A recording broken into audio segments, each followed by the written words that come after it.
और एक था बिन राजनीतिक।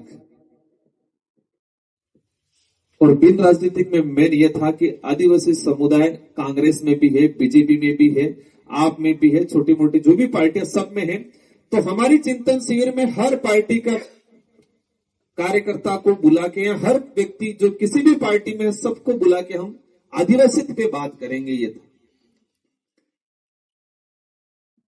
और ये बात लेके हम चले 3-4 साल 5 साल, लेकिन हमें मीटिंग करने से रोका गया, हमें एकत्रित होने से रोका गया, सोशल मीडिया पे लिखने से रोका गया, और मीटिंग में कोई कर्मचारी आया उसको निलंबित करने का काम किया।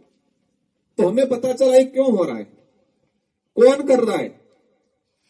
इसलिए हो रहा है कि आदिवासी समुदाय जागरूक हो रहा था, तो उसको रोका कैसे जाए।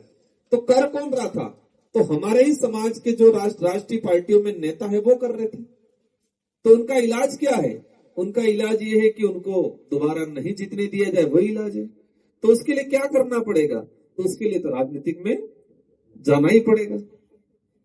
बाकी 4 स्तंभ थे, कई बार कुछ लोग कहते हैं कि स्तंभ थे, क्योंकि अगर बाई चांस वो नहीं किया होता, 2018 में मैं और मेरे हमारे सीनियर साथी राम प्रसाद जी विधायक नहीं बने होते, तो 100% हम पे नक्सलाइट या माओवाद का ठप्पा लगा के हम लोगों को जेलों में डाल दिया होता। आज यही हो रहा है। जो व्यक्ति संविधान की बात करेगा, जो व्यक्ति आदिवासी की बात करेगा, जल जंगल जमीन की बात करेगा, अगर उसका पॉलिटिकली अगर थोड़ा पावर नहीं है तो उस पर दब्बा लगा के उसको जेलों में डालने का काम किया जा रहा है। तो हमें लगा ये इसके बिना पॉसिबल। आदिवासी देश लेवल पे आदिवासियों की आवाज बनना है, देश लेवल पे आदिवासियों के हक अधिकार के लिए लड़ना है, तो हमें उस स्तंभ को तोड़ते हुए आगे बढ़ना पड़ेगा और हमें सत्ता में हिस्सेदारी निभानी ही पड़ेगी। भले सत्ता में नहीं निभाए, लेकिन विपक्ष में भी बैठ के हमको बात करनी पड़ेगी। लेकिन हमारे सबके माइंड में क्या डाला, राजनीतिक गंदी होती है। तो आप सब ऐसे भी इकट्ठे हो सकते थे। मैंने कहा था हमारे वहां से कोई प्रतिनिधित्व, कोई सामाजिक कार्यकर्ता भेज देता हूं, ना आपको ही आना पड़ेगा।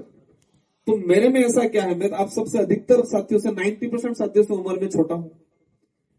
मैंने कोई एक्सपर्ट यूनिवर्सिटी से कोई पढ़ाई भी नहीं की, ऐसा तो है ही नहीं। तो मुझे ही सुनना और मुझे ही बुलाना क्यों पसंद किया आपने, क्योंकि मैं विधानसभा पार्लियामेंट में देश के आदिवासियों के लिए बोलता हूं, इसलिए पसंद किया। और हमारी जनता, और हमने सोचा होता कि राजनीतिक गंदी होती है तो क्या आप मुझे बुलाते, और मैं उस मतलब वहां पहुंचता क्या, और वहां नहीं पहुंचता था, आप क्या मुझे बुलाते, नहीं बुलाते। तो हमें इस पहलू पे जाना पड़ेगा। अब किस रास्ते पे जाओगे, कैसे जाओगे, वो मैं नहीं कहूंगा, लेकिन आज जो स्थिति बनी हुई है पूरे देश के अंदर, लगभग 8-8.5% ट्राइबल है 2011 की जनगणना के हिसाब से। 140 करोड़ पॉपुलेशन में हम माने 12-13 करोड़ के आसपास, 14-13 करोड़ के आसपास हम लोग पूरे देश के अंदर हैं। और कई ऐसे हैं जो जनगणना में भी, काउंट में भी नहीं है। कई ओरिजिनल ट्राइबल हैं लेकिन काउंट नहीं है, या वो एससी में है, ओबीसी में है, जनरल में। जैसे कि छोटा नागपुर इलाके से गए असम, त्रिपुरा, 90 लाख के आसपास ट्राइबल है। छोटा नागपुर से गए जो महाराष्ट्र, छत्तीसगढ़, झारखंड, कुछ मध्य प्रदेश वाला इलाका, यहां से गए अंडमान निकोबार, और कहते हैं कि अंडमान निकोबार पे पहला इंसानों को रहने लायक जगह बनाने का काम छोटा नागपुर के आदिवासियों ने ही किया था, जिसमें गोंड है, उराव है, संथाल है, भील भी। वहां पर 3 से 4 लाख आदिवासी हैं जो गोंड, भील, उराव, संथाल है, लेकिन वो आज सामान्य में। तो देश के अंदर 2-2.5 करोड़ 3 करोड़ के आसपास पॉपुलेशन जो ओरिजिनल आदिवासी है, लेकिन वो कागजों में नहीं है। तो उस हिसाब से देश में 16 से 17 करोड़ के आसपास ट्राइबल हैं। ये बात अलग है, कुछ लोग बोगस भी हैं जो जबरदस्ती लाभ लेने के लिए आदिवासी में घुसने का प्रयास करते हैं, जो गुजरात में हुआ, महाराष्ट्र में हो रहा है, कुछ अभी झारखंड में सुनने में आ रहा है। कुछ लोग ऐसे भी हैं कि संस्कृति भूल गए, इतिहास भूल गए और चले गए। अब लगा कि हाँ अब भागना पड़ेगा, वापस घर की ओर लौटना पड़ेगा।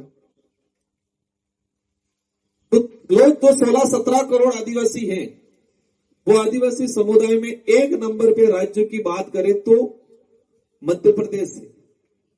1.5 करोड़ के आसपास, 1 करोड़ 80 लाख के आसपास ट्राइबल मध्य प्रदेश में है। और स्थिति मध्य प्रदेश की यह है कि सबसे ज्यादा आदिवासी संगठन कहां है? मध्य प्रदेश में। 47 सीटें शायद रिजर्व हैं, 46 से 47 ट्राइबल रिजर्व आदिवासी समुदाय की।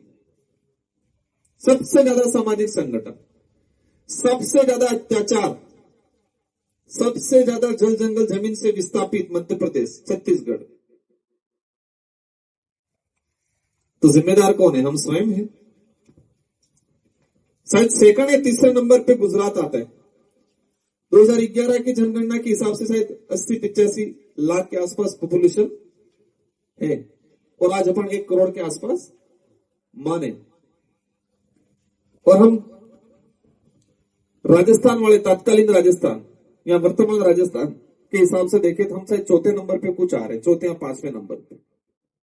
और उसमें भी सिर्फ डूंगरपुर, बांसवाड़ा, प्रतापगढ़ मतलब कहे कि 17 सीटें रिजर्व है। राजस्थान में एसटी रिजर्व 25 सीटें, लेकिन हमारा जो मूवमेंट भील बाहुल्य क्षेत्र है वो 17 सीटें, 16-17 सीटें। और शायद पूरे देश के राष्ट्रीय पार्टी या सत्ताधारी लोग या तानाशाही लोग या बड़े उद्योगपति की सबसे ज्यादा निगाहें कहां है? डूंगरपुर, बांसवाड़ा है कि नहीं है? क्यों है वो? क्योंकि वहां का आदिवासी समझदार हुआ, सही गलत को जानने लगा, अपने हक अधिकार के लिए जानने लगा। जानने के बाद लड़ने का हौसला और अडिग रहने का, वो कहे कि एक मतलब मजबूती से खड़ा है वो, इसलिए वहां निगाह है। गुजरात के अंदर 1 करोड़ के आसपास ट्राइबल है।